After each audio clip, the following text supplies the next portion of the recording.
Peace everyone, it's BlackHighPriestess.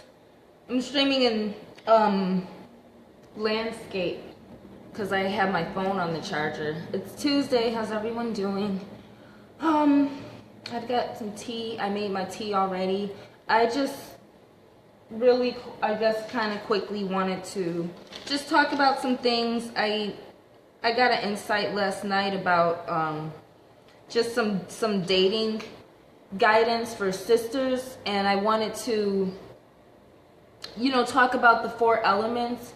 I'm not big on the zodiac. I know the zodiac, it's applicable, but in my services I don't like to peg people's character into their zodiac sign, because there's a lot of different factors that take place, and when you're dealing with the spirits, the zodiac deals more with astrology. I deal with spirituality and a person's particular spirit, and how their astrology may define their spirit, but it's more about that underlying spirit and their undying soul, or their reincarnated soul. So having said that, I don't want to talk about the zodiac, but I do want to talk about different elements and just some things that I suggest based on my experiences and my understanding of how the elements work. First and foremost, it's important to understand that in Christianity and Catholicism, the cross, more so Catholicism, the cross represents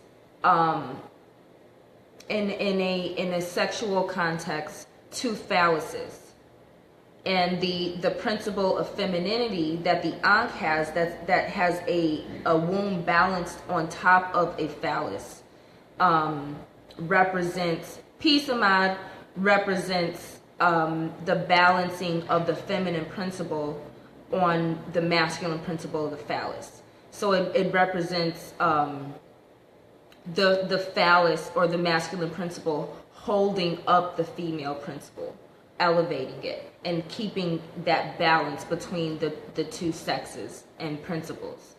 When you, peace everyone, when you have a cross, you eliminate the feminine principle. And that's why there's so much homoeroticism, in the Catholic Church and in American culture, because the feminine principles are not being elevated by the masculine principles. There's no balance to it. And that's why men are approaching women in heterosexual interactions. In American culture, men are not approaching women with the masculine principle of projecting, the way a phallus projects and becomes erect and projects, and a womb recedes. So when the womb so when a man is looking for a woman with the intention of her saving him, or her filling a void that he has, he's approaching her with a feminine principle, and that's two voids needing to be filled. Now, yes, some women want to behave like a male. I'm saying manhood is different than maleness. I'm saying in a sense, but the male has that biology of the phallus. So a man, by design or by nature, should approach a woman with an intention of mating, or with an intention of partnership, with something to offer her to fill her void, or to fill her hole, or to fulfill her biology, which is the womb, the receptive. Likewise, women should be able to receive that which a man projects, and be able to nourish and feed the seed that the man plants in the woman. and that can be literal through having a baby and becoming pregnant, but it can also just be, what value is a man bringing to your life?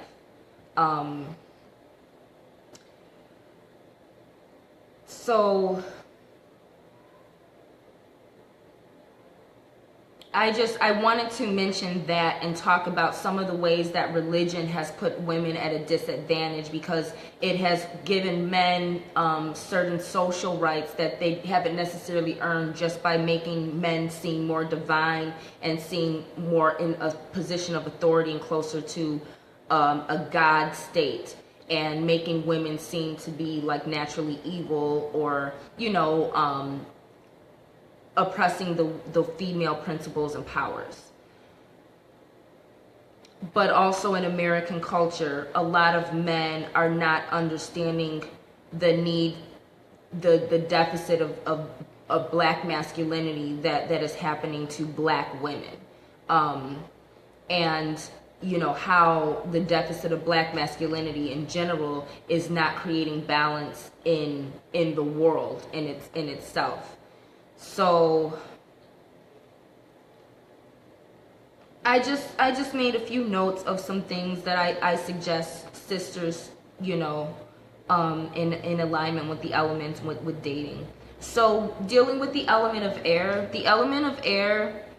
some of the qualities of air is being quick, being intelligent, and also kind of being cold-hearted, or not emotional. So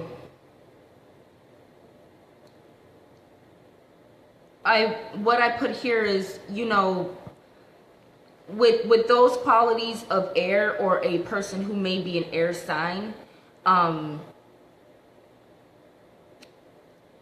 I would say the negative things with the element of air, for sisters dating a man, some of the things that you may want to avoid are men who are argumentative and men who are unaffectionate. Oh, a little bump there. It's from the apple cider vinegar and everything. It could be, sometimes, that's another thing, sometimes ladies, we get breakouts right before our menstrual cycle. But so for the element of air, swiftness, intellect, and things like that it can come off. A negative personality trait could be men who are constantly argumentative, who constantly want to debate, who don't want to agree or create compromise, and men who are just unaffectionate, who don't want to use public signs of affection, who don't want to kind of pamper your more emotional needs as a woman, and who only operate in kind of a mental state, but aren't really nourishing your physical needs. So positive things of the element of air, look for men who are fair. And in fair, again, fair meaning fair and balanced, meaning attractive, like or good looking, so to speak, of debonair, debonair.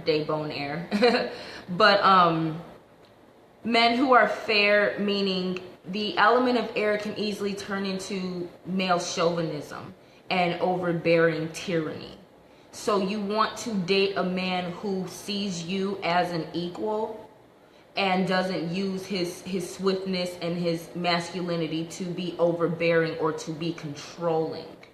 You want him to be fair. And you want someone who's mature, because those elements of intellect, if they're immature, they're not going to turn into wisdom. They're going to turn into, petty arguments and pettiness. And that can age you as a woman, constantly having to explain yourself and things like that. So moving along, for the element of water, and for air, so the main thing is, ladies, when dealing with a man, don't get taken advantage of. All right, so for the element of water, the main lesson with that is with water, I'll start with that, is don't get insecure. In some ways with water, water is a feminine element. It's very emotional. It deals with empathy and psychic ability. So a man who may be a water sign, or who may be operating in the element of water, in the negative way, can be manipulative, meaning operating off of that empathy they feel, and manipulating you based on having a psychic connection to your emotions, and being able to tug at your different emotions and pull at your different emotions in order to get what they want out of you. And that could be just get a rise out of you. In other ways, that could be to get you to feel bad for them, to get you to, take their side with things, just being manipulated. And another thing with water is those feminine, emotional, and empathic energies can make someone moody. And that's that constantly feeling different emotions and going from one emotion to the next, or absorbing the emotions of others, can turn into moodiness. And that can really just drain the fun out of a relationship. So, ladies, for water, avoid men who are manipulative. Avoid men who are moody, and instead look for positive qualities of the element of water, which would be reliability. Someone who you can rely on to always come around, or to be there for you emotionally, first and foremost, but someone who you can rely on to be there for you emotionally, and not someone who's constantly so emotional that they're draining your emotions, because they don't have any stable emotions, and they can't be stable when you need to pour out your emotions. So that's where reliability comes in. And someone who's trustworthy.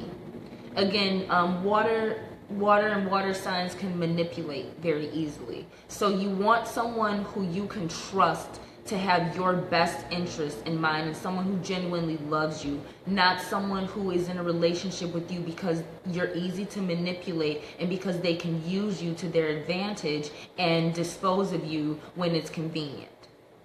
You want someone who you can trust with your secrets. Someone who you can trust with your inner emotions. Someone who you can trust with your feelings. All right. So in other words, so the main lesson for dealing with water is don't get insecure. Don't get into a relationship with a man who's going to make you insecure. Moving along to fire.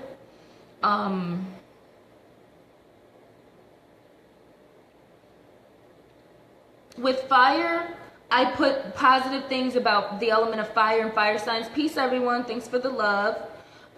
With fire, positive things about fire signs and fire in general is it's energetic, it's attractive, and it's passionate. So, ladies, in terms of seeking out a man, I would say beware of men dealing with fire energy who are too flirtatious.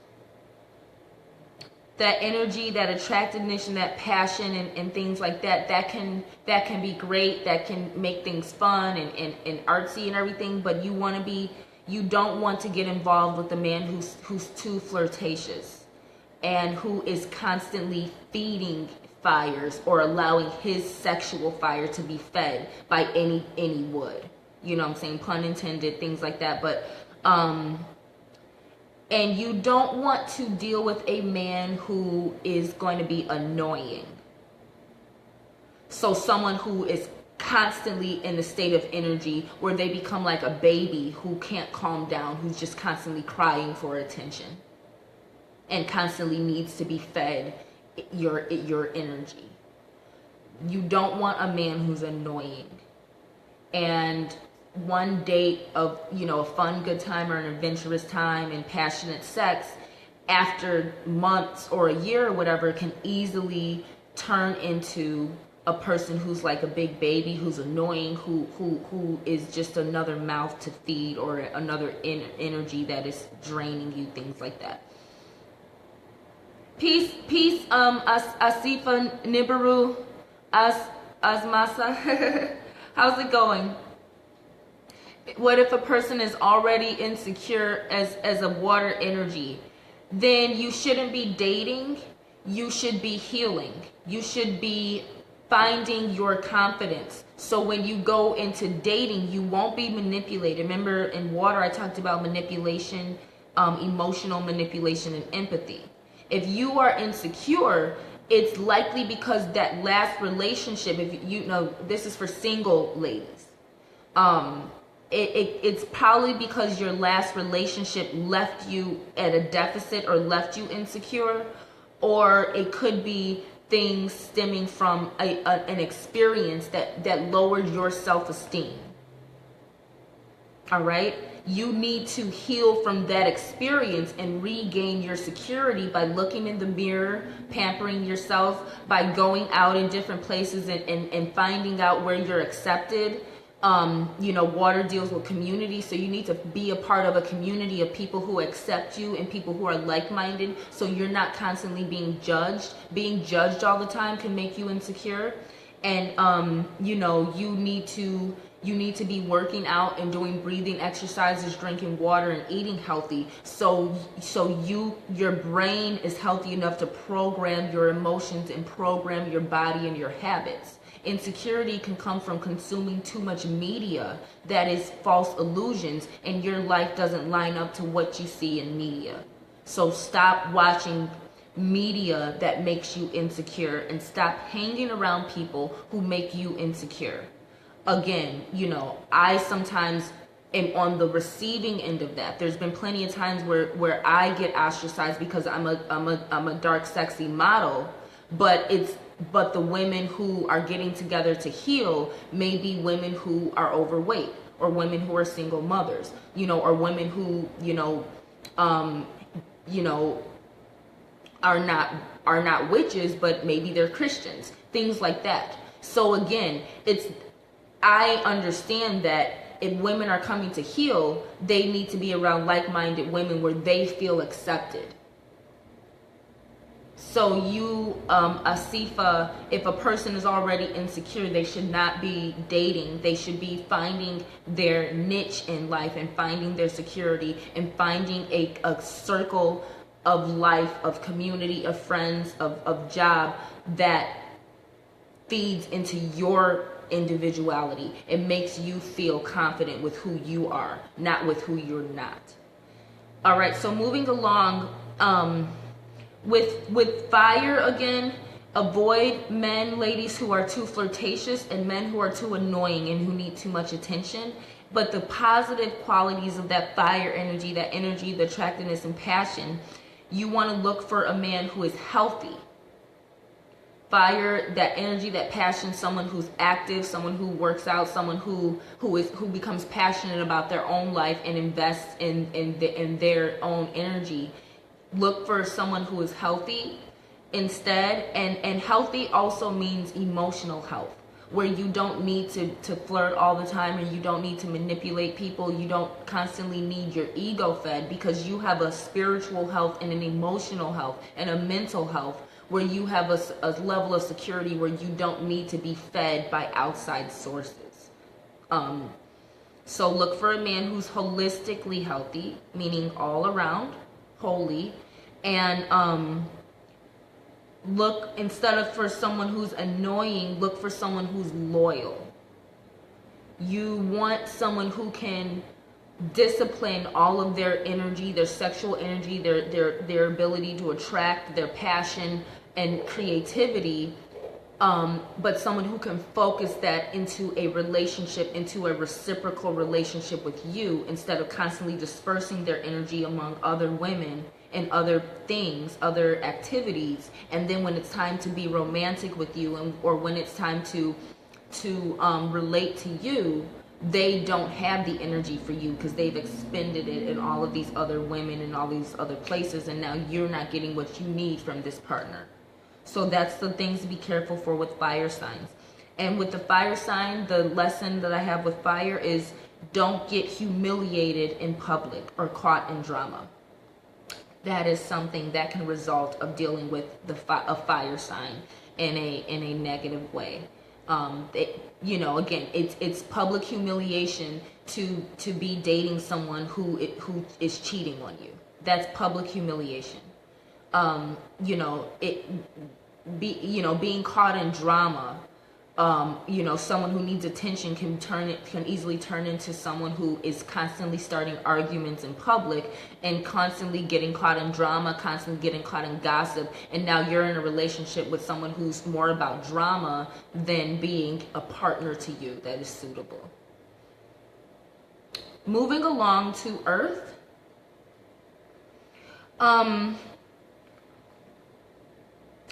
With Earth, I'm a fixed Earth sign, and I got Earth all over in my chart and everything. Earth and water a lot, but with Earth, I just was really kind of thinking in a financial sense. Positives and negatives. So the first thing with Earth that came to me is, someone who is prosperous, someone who is, a really good friend, someone who is sensual and loving. And in terms of the negative things with Earth, I automatically thought of, okay, what's the opposite of prosperity is debt. So ladies, when you're dating, look for someone who is prosperous. Don't get involved with a man who is in debt, so to speak. And again, that's tricky. I have debt. I have bills. Peace, Sonia. How's it going? Peace and love. I have bills. I have debt. So it's hard to say, but in reality, I know that my debt makes me less eligible than a woman who doesn't have debt. Because if a man has a certain budget, or if he has certain things and he looks at me, yeah, I have a lot to offer, but does what I offer outweigh the debt that he would be paying off if he took me to wife? And I know it does. I believe it does. But in talking about this realistically, ladies, you don't want to get involved with a man who's going to get you stuck in a rut. A man who doesn't have leadership skills, who doesn't know how to make decisions, who doesn't know how to budget, who can't take the wheel. You don't want to get a man who, if he has to take the lead, you're going to get stuck in a rut. So again, he may not be in debt, but you don't want to get involved with a man who can put you in debt. And in any type of debt. Emotional debt, physical debt, meaning, I'm saying someone who is overindulgent. Earth signs can be gluttonous and overindulge. You don't want to get involved with someone who's going to get you in some type of debt. But just having said that, the way that debt translates, like I said, you don't want to get stuck in a rut, meaning you don't want to get married to the wrong person. You don't want to get in debt through marriage, and you don't want to have too many kids or have too many kids too soon. That can put you in debt. Starting a family before you're economically prepared to do so. Not financially, economically. Meaning you may not have money, but if you have a farm and you can feed yourself and feed a bunch of other people, why not have some kids? But if if you're a person where you're living paycheck to paycheck, why would you get someone pregnant? Why would you want to get pregnant? Don't get involved with the man who doesn't have leadership skills and who is okay with allowing the government to step in and take responsibility for where the income comes from. That's not you want someone who can think long term with Earth. So the negative things to avoid with Earth signs or the Earth energy, don't get stuck in a rut, and don't get bored. Meaning you don't want to get involved with a man who is too passive. You want to get involved with a man who can take the wheel and drive and take the lead when it's time, and protect and provide, when it's time. Because that's when a man shows his ability to start a family, when he can take the lead, so you can gestate the baby for 9 months and then nurture it for a few years after that. Don't get involved with men who are too passive. Another thing with passiveness, and this again can deal with the water energy of manipulating too, because a lot of men like to manipulate you emotionally by how they interact with you. But passiveness, you don't want a man who's too passive and you constantly have to be projecting. You constantly have to start the conversations. You constantly have to contact them.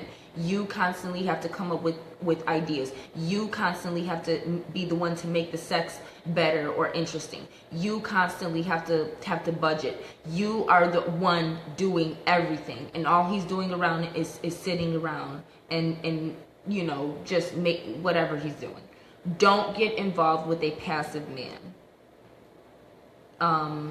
Even for the women who are more assertive and more independent and aggressive, this is for ladies, not women who enjoy behaving like a man. This is for ladies, single ladies seeking manhood, seeking masculinity in their life. You don't want a passive man. You want a man who has some drive. You want, instead of passiveness, you want someone who is goal driven. That's what I put instead of passiveness. Someone who's goal driven, meaning someone who can come up with a goal and take steps to achieve that, toward achieving that, even if they're baby steps, even if they're little steps. You want a man who is goal driven, not just goal oriented, not just someone who sets goals, but who is driven to succeed. Yes, Sonia, you're very dominant, but the thing about that is, even if you are that type of woman, when it comes to looking for a partner, he's got to match that in some way. At some point, if you get burnt out, what's the point in having a man in your life if you're already dominant and he can't take the wheel when you're ready to rest, so to speak? He needs to be able to match that too. So, even if you are more of an aggressive woman, come on now, Rico. Now you see me doing this. Now stop. Stop. This is about understanding that a man is supposed to bring value to your life. For single ladies, a man should bring some type of value to your life. And again, some women like simps. Some women like to get with simps who they can run all over. But like I said, this is for women who have it together, so in some sense, and are single, are independent, and are looking for a man to bring value to their life, and are require him to be masculine, not just a simp, I would say, especially if you're dominant and aggressive, that's when you need a more dominant and aggressive man, so you can remember that you are a feminine woman, even though you have those qualities. It being with a man who is more dominant and more aggressive than you will remind you that you are a woman in good ways, not him being controlling. But again, him not being so passive will prevent you from feeling like a man in certain situations, and then getting this subconscious idea that you are a man, and then playing that out. So the last thing with Earth is I put, you don't want a man who's too vain. Earth signs, we can be self-absorbed, we can be, caught up in our own beauty and sensuality and things like that. So for ladies, you don't want to get involved with a man who is too vain. Boy, if you don't get down, I said get down. Get down. Rico, get down. You don't want to get involved with a man who's too vain. Meaning, he is more concerned about how he looks and how you all look and things than he actually is concerned about the substance of the relationship. Someone superficial. Vain can deal with being superficial, not just a self-admiration, but at that superficial level. Self-admiration can also come from you admiring your own talents, not just your physical appearance. But a person who is vain, yeah, Rico. But a person who is vain, that also deals with being superficial. And ladies, you don't want to get involved with the man who's superficial, meaning you don't want to get involved with the man who's only dating you because your skin is light, because you're white and you're not a black woman, or because you pass as white. You don't want to get involved with the man who's only dating you because you're dark chocolate, or because you have a big ass, or because of your bank account and your willingness to waste your hard-earned money on a relationship with a man. Don't get involved with men who are vain, because these are the type of men who date women for their physical appearance, but are not looking to really build anything. They just want to look good in front of their boys by bringing around a next chick who look like Cardi B, or the next chick who look like the music videos that he watched, or fit the description of the hip-hop music that he listened to, or fit the description of whatever he talk about with his boys, or this, that, and the third. Or he want to bring around to his family, a woman who his family would accept, instead of a woman that he actually adores. He's bringing around a woman who will be acceptable to the women in his family, or to the men in his family, not the actual type of woman that he would fall in love with and find value in. Peace, Felicia. So, again, with vain, that again goes with a man who's goal driven, because if a man is goal driven, he's going to look for someone who can help him achieve his goals, not just someone who can boost his ego and make him look good in public, or make him look and appear to be a certain way. Vanity is one of the reasons why a lot of black men are not dating black women and are not stepping their game up for black women. A lot of men can choose women and look at women as a trophy that shows that they have won something in society or won in life. And so a lot of black men will date women who pass as white, because when they go out in society, they feel that they're demonstrating to society that they have won freedom, that they have beat white supremacy, because now you have this white trophy that you feel is coveted by the white man, and you're walking around and he walks around with it, and it's a trophy to symbolize his victory over white supremacy. A lot of black men use dating white women and dating women who pass as white as a way to show that they are somehow better. And when you are goal driven, instead of using sexuality to conquer a race, you will use actual acts of revolution. I'm not saying, I'm saying, again, white supremacy use sexuality to keep slaves oppressed. White supremacy used creating the mulatto race, creating the mulatto creed to keep the black creed oppressed. So I'm not saying that it's beyond the black revolution to use interracial dating as a way to sort of reestablish black genetics. But when you are in an American society where the black man is essentially inferior, easily manipulated, not living in his manhood, and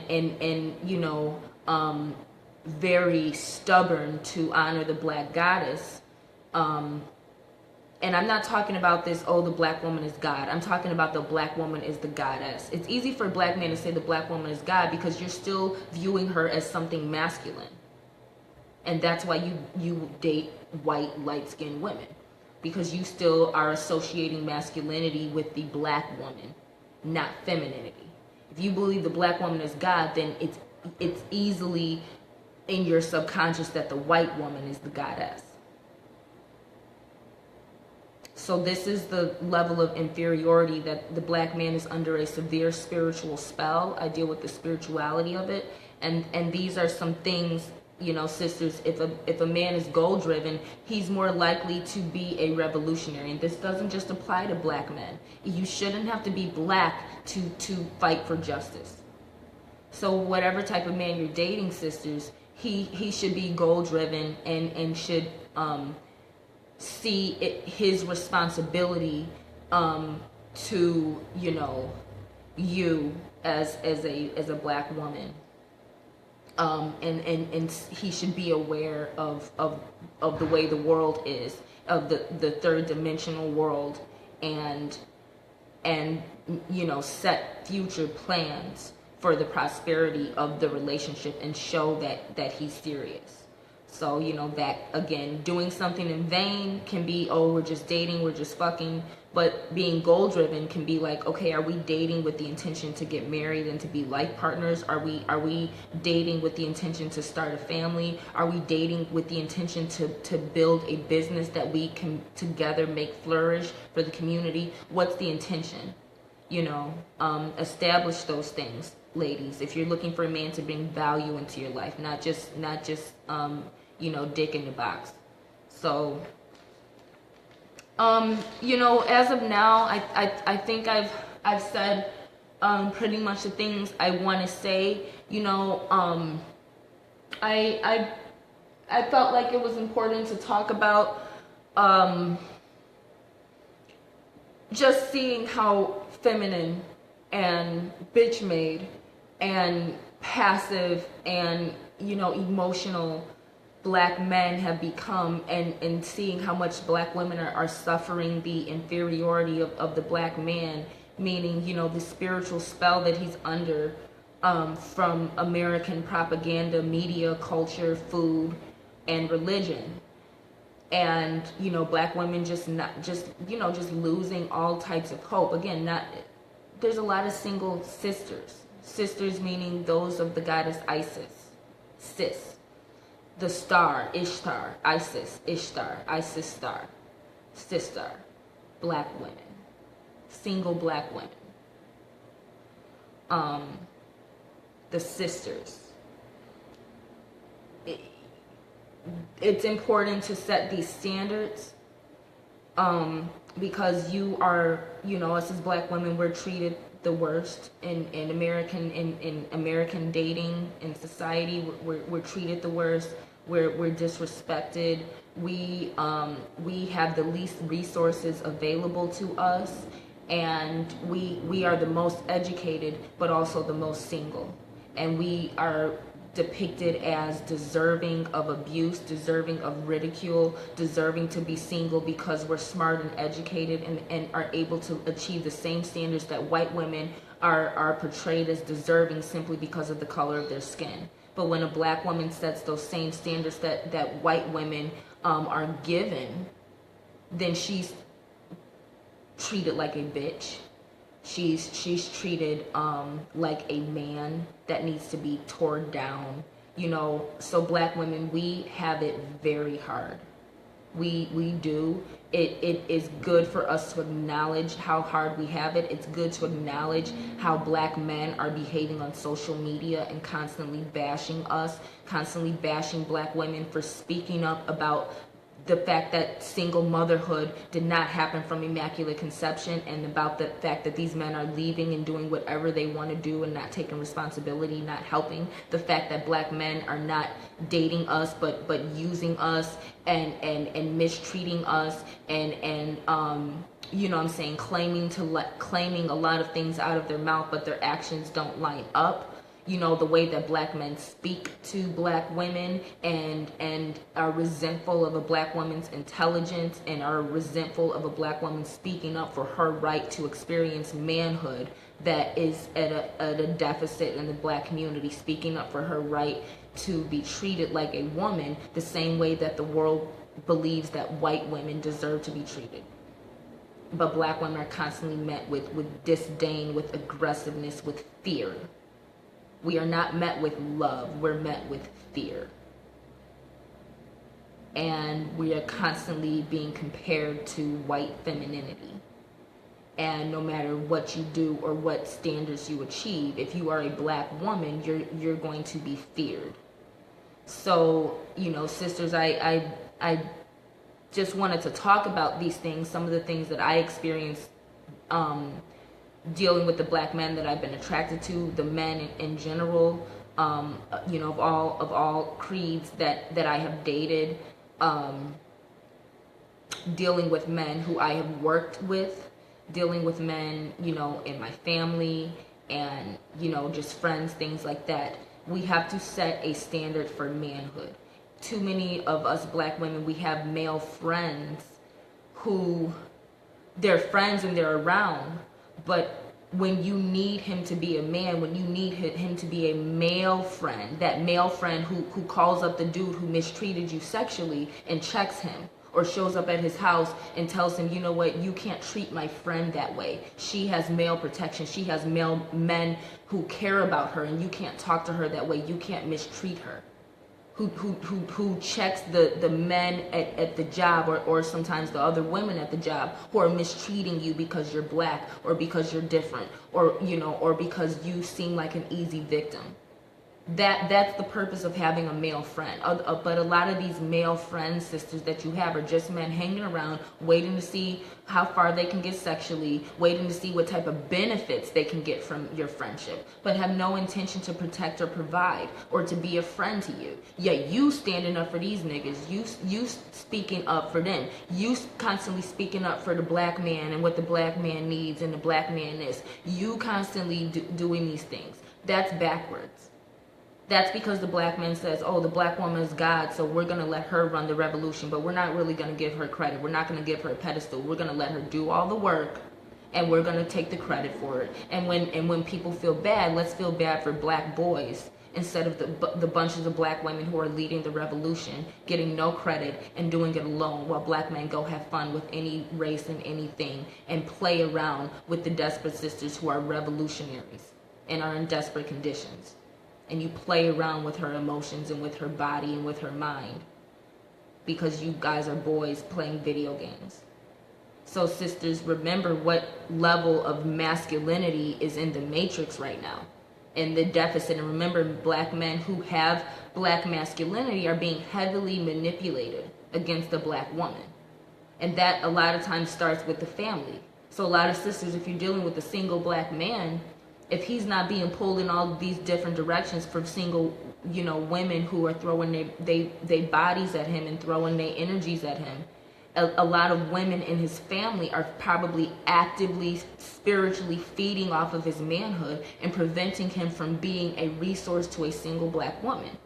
His mothers, his aunts, his sisters, these women who are related to him are incestually feeding off of his spiritual energy and making him ineligible to be with a woman because his manhood is already being fed off of.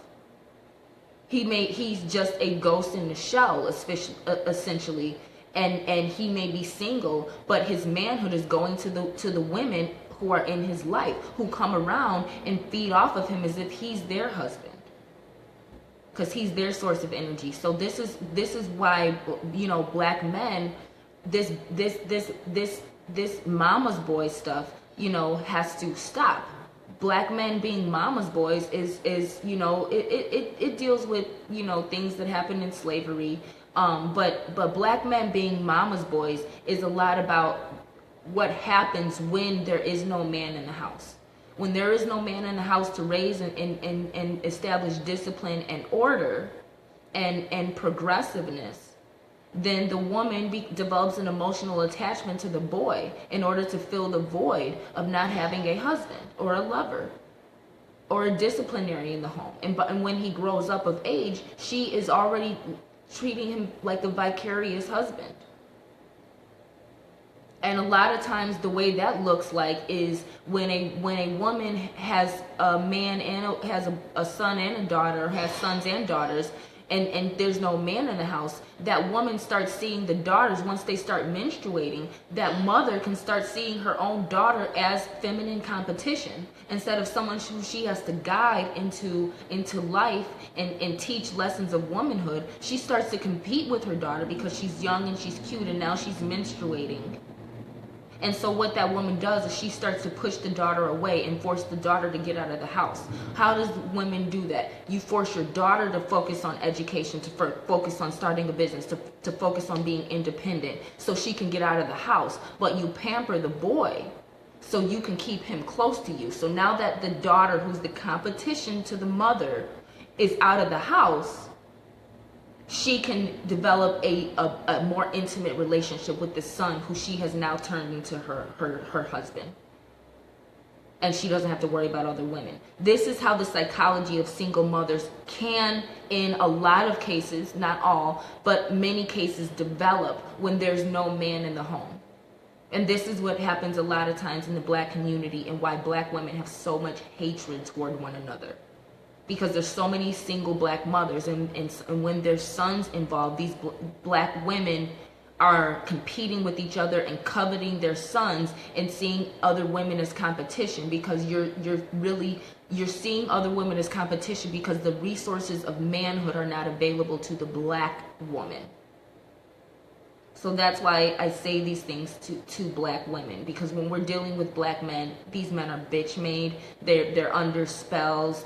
They hate black women secretly, but are seeking out black women because they need a black woman's energy and spirituality. And there's a lot of demons who are being hosted by black men who are seeking out to feed off of black women of power, and to feed off of that energy that is now being left vulnerable because black men have failed at their divine right of masculinity, and are now suffering at the hands of their enemy. That's part of the Most High. The Most High has done that several times, allowed its own people to suffer at the hands of enemies and foreign nations for their disrespect. And it does say also in the Bible that the daughters of Zion will not be held accountable for the failures of the black men. For the failures of the men who are going around sleeping with prostitutes and sleeping with other women. It says the daughters of Zion are not going to be judged for the fact that the men have abandoned you for a woman who is unholy. And again, that, you know, deals with black women who have natural hair. You know, you may look more African in your phenotype, in your body shape, in your skin color, and certain things. But when you are on a more spiritual journey, black woman, it can be harder to really find a man, because you're not going to put up with the same stuff that women who are spiritually blind or deaf and dumb will put up with. And once you start achieving divinity, you have a higher responsibility to maintain it. And you can't just give it away to any clone or cyborg or you know, fool that comes your way. It has to be a spiritual, divine connection. And a lot of sisters who are being connected to certain black men, once you become connected to him, that can be where the interference starts. That can be where the powers that be start creating spiritual interference. So your womb and his seed don't unite in that spiritual, divine way. But also understand that those of us, you know, like me, who have been taken to wife by spirits, some corrupt, some of the Most High, whatever you want to call it, but who have been taken to wife, it can be damn near impossible for us to find a relationship, because it is our spirit husbands pushing away eligible men out of jealousy. So ladies, if you are in a position where you are a wife of a spirit, double check to make sure that spirit is not corrupted. Make sure that the spirit is protecting you. Make sure that you're happy in that marriage, and make sure that you are appeasing your spirit husband. Make sure you're making offerings and showing gratitude for the things that you have that your spirit husband maintains. But also understand that it's like being a nun. All right, it's like having on a chastity belt. Ask me how I know. You know, your names are no coincidence. And so again, ladies, be careful when you do get into spirituality. Don't get involved in spirituality just because it's a trend, just because Black High Priestess talks about it and makes it look glamorous, and it's not. Just because, make sure you have a spiritual calling. Make sure you have a spiritual bloodline trait that you want to use to enhance your life, and make sure that you have an intention toward others, toward the world, a purpose that would be conducive to employing spirits. Otherwise, you don't need spirituality in your life.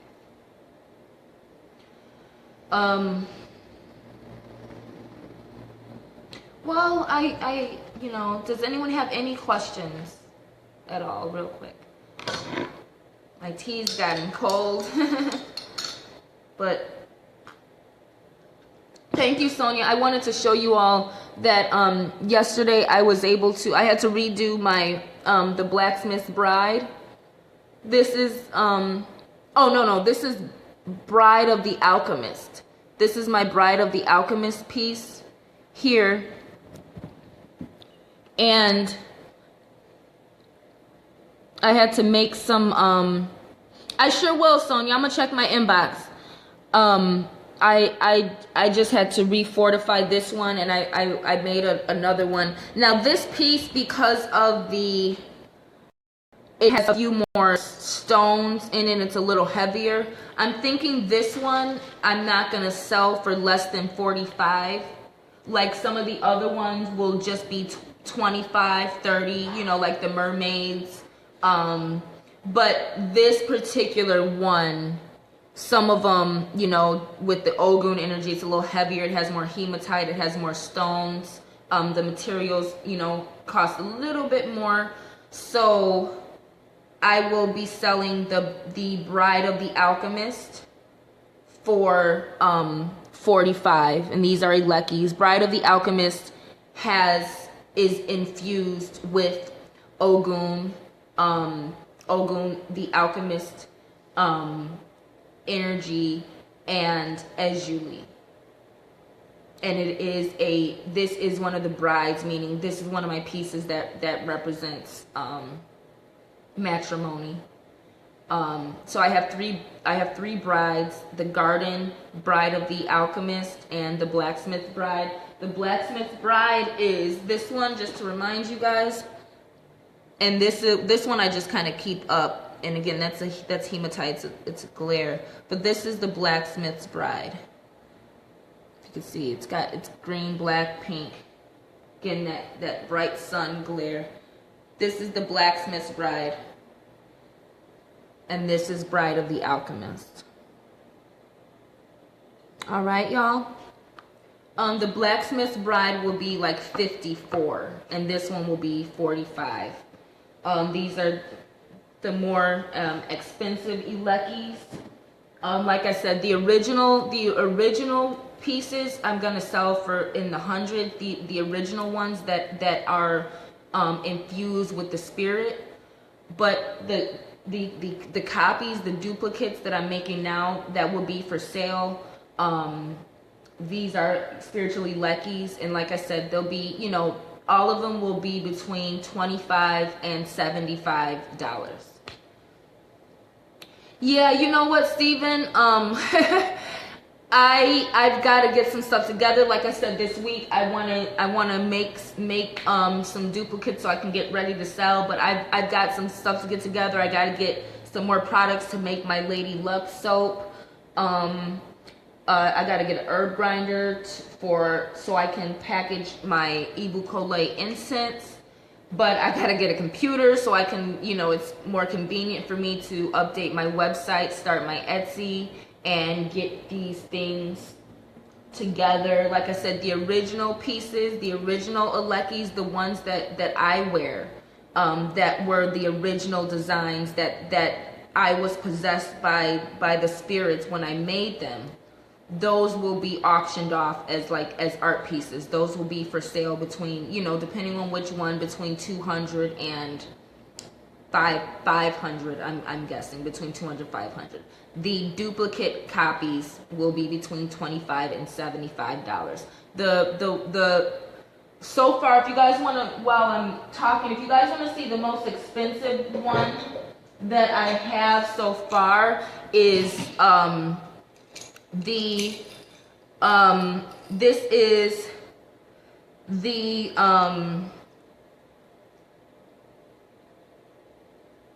this one is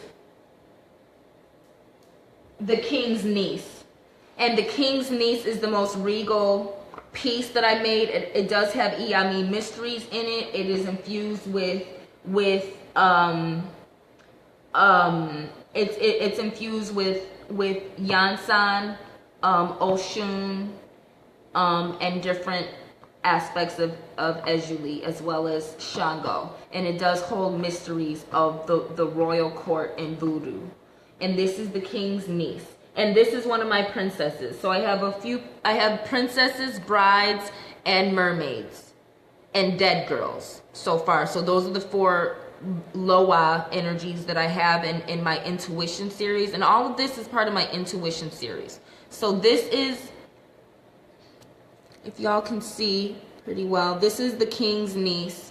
I don't know if y'all could see the color patterns as well as you should be able to, because of the glare from the sun. I could pull it back a little bit, but it's got a strong Wonder Woman energy to it, and it deals with those particular Orisha and Loa. And this one is sold for 67. That is the numerological price that this one wants to be sold for.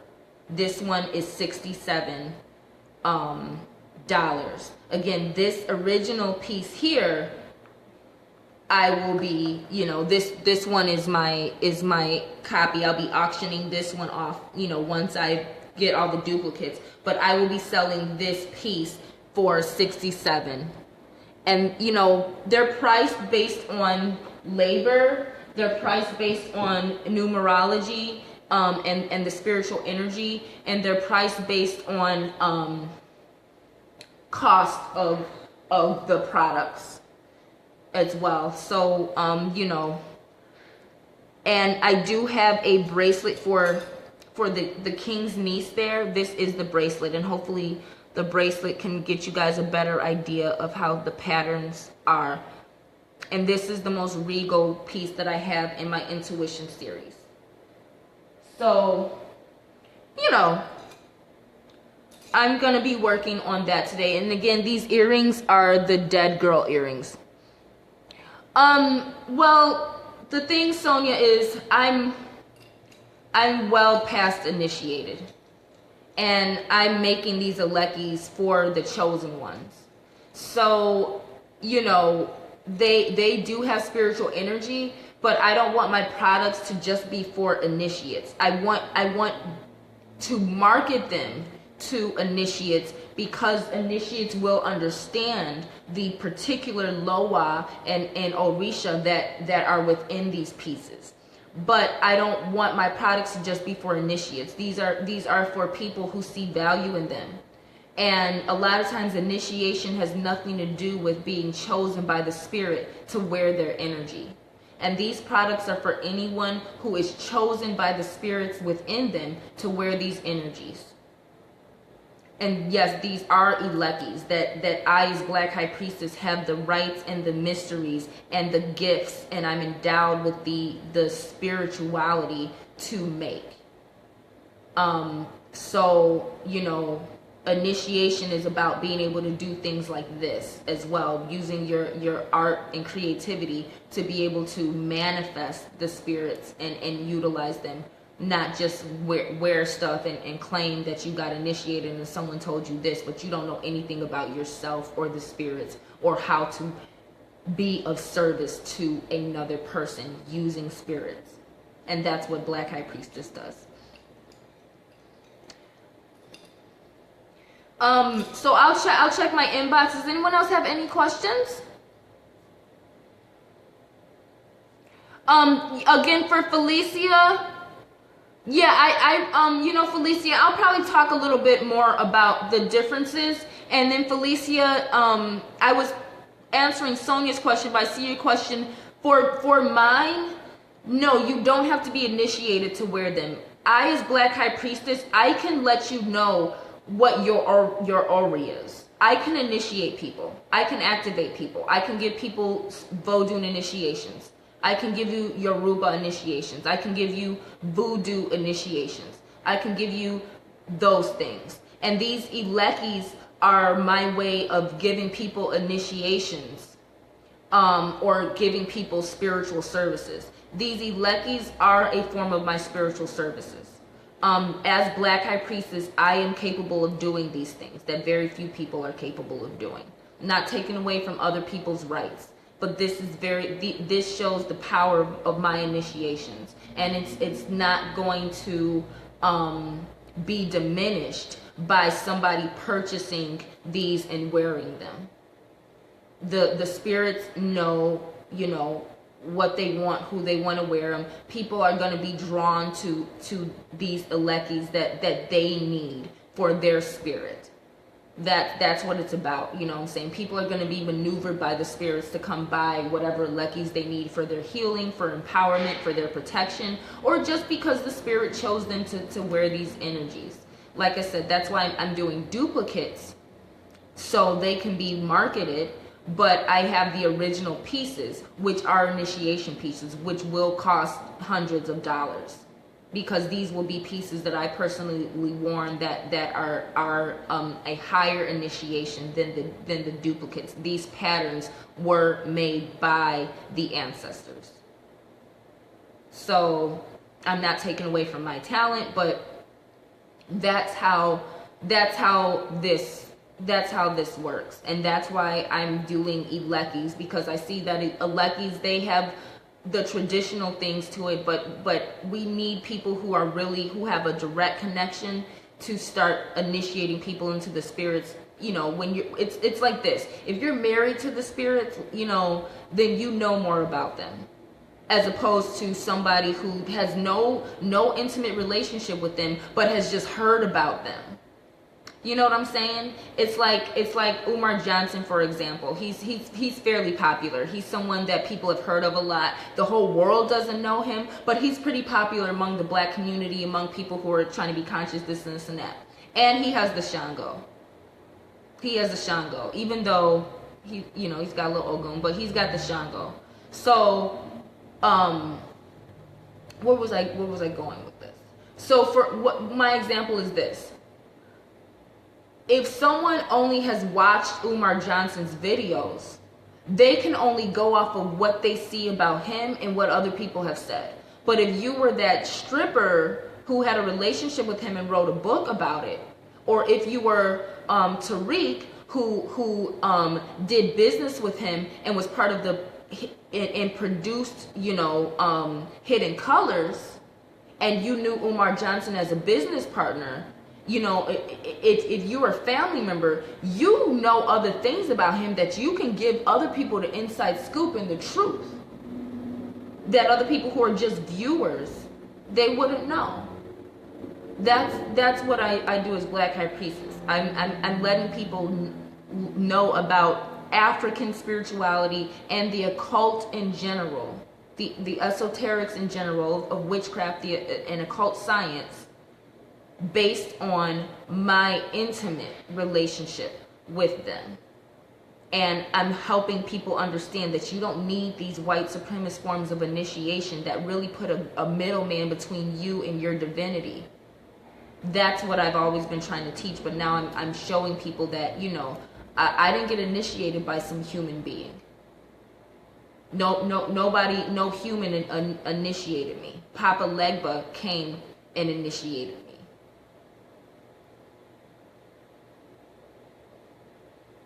So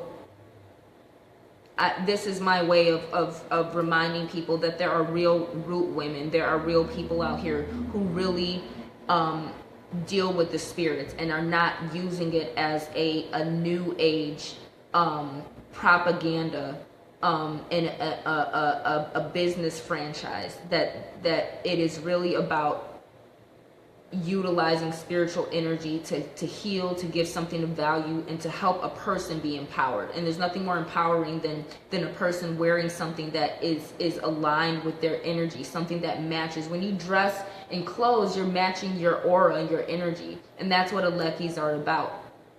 To make you compatible with the spirit that is in your soul signature, or with the Orisha that has chosen to work with you because they see you as someone valuable who will represent their force of nature in the way that they want to be represented. All right. So, you know, I'm really excited. And I really like this one too. I think this is one of my favorite patterns. And like I said, this one's it's got a little bit more weight to it than the other ones that are a little lighter. Here's my other bride, the garden. This is the other bride. This is the garden. And this one was inspired by Adam, Eve, and Lilith. This one has mysteries of the Garden of Eden, which is not the first garden where humans were dwelling. That is the one that the Bible talks about in order to elevate the white race. But the Garden of Eden was not the first and only garden on the planet that was around at that time. Okay. All right. Yeah. I gotta get some stuff together, but like I said, I'm gonna get some pictures and everything done so you guys can see the colors clearly, and just so you can see what different stones are in them. Some have amethyst, some have hematite. You know, I usually work with the pink cat's eye and the rose quartz. So, all right, everyone. I think I'm gonna get going, get my day started, and I'm just gonna work on, making some more jewelry. Again, this is and these are just like the plastic pearl beads, the pearl color, the pearl shaped beads. But when I advance, I will probably be using like gold, silver, platinum, different actual gemstones and like jade, things that are like really fit for royals or pirates. But all right, everyone. So, I hope this was helpful. Thanks for listening. I didn't expect to go on or stay on this long. I didn't think I was going to see y'all all week, but I've been getting a lot of inspiration, and I know why. The moon is waxing, and it's going to be full in a few days. So I know I'm building up some feminine energies and some womb energies, and that's why I'm kind of snowballing into helping sisters deal with men based on the things that I have learned to understand about how us as black women need to operate in the matrix at this time. Okay. All right. I think we're good to go. All right. Thank you, everyone. Sorry about my little breakout there. I know that's ugly, but I've been using the oregano oil, and I use oregano oil, virgin coconut oil, and I mixed those up, and I made my own toothpaste out of that. So I dipped my toothpaste in the coconut oil mixed with that strong oregano oil, and then I just used some baking soda to get off any, from coffee and smoke and stuff, get off any brown spots or whatever. And then I rinse with peroxide. So, but that oregano oil, like I said, those essential oils are really strong, and they can cause breakouts, especially when your pH changes. And I do the apple cider vinegar too. And then when you may be coming on your cycle. So I thought I was on the dark moon. I thought my period was on, it could be on the full moon. I don't know. I've never really kept track of it, but I know my period either comes on the full moon or the new moon. I think it's the full moon. That's probably why, another reason I'm breaking out. So I'm sorry about that, you all.